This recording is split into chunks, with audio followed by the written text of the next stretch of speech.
itaas mo kamay mo. Dok, sa ilang taon na hindi may taas yan. Wala, diba?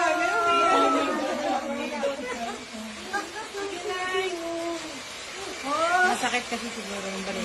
Kasi nga frozen to eh. Oo. Ilang years ko hindi na itaas?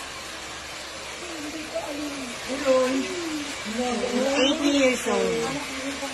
Ngayon lang yan na itaas. For how many years? Naliligo kasi ako ganyan eh.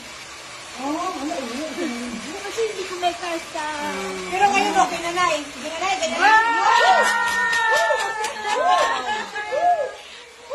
Amazing talaga.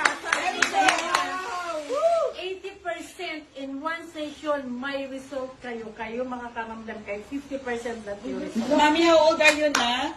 Thank you. Mami, how old are you? 79. Oh my God. Yay. Pabili mo yung anak mo. Mga happy si Daddy. Patingin mo namin. Hindi na, kuya na lang. Ilalang din po sa kanya. Sino kuya? Pumunta ka